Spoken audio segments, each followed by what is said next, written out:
जय जगन्नाथ। चलतु आज आम बनवा पाचिला आंब आचार रेसिपी।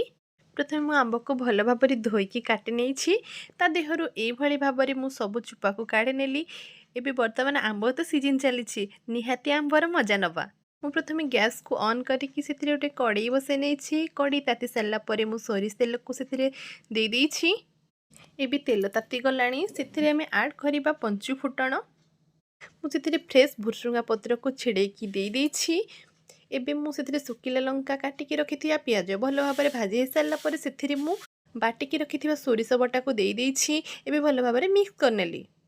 से अल्प किछि पानी देकी मु भल भाव में ताको भाजी नेछि। सोरिष को बेसी समय भाजिबे नाही। से आम देबा हळदी गुंड, लंका गुंड, धनिया गुंड, जीरा गुंड, स्वाद अनुसार लुण देकी भल भाव में ताको मिक्स करि नबा। एबे मोर मसला हो सारे से पाचिला आंब को मु ऐड कर नौछि।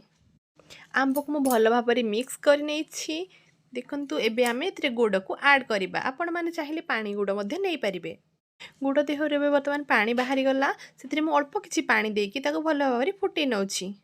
एबे आंब आचार मोर रेडी हे गला से मु दे दोछि कस्तूरी मेथी पत्र। एबे मोर संपूर्ण भाव में हे गला मु एबे बाहर को काढी नौछि। आपण माने बे भलिया करके घरे खांतु। केमिति हे मते निश्चिंत comment like share and subscribe. जय जगन्नाथ।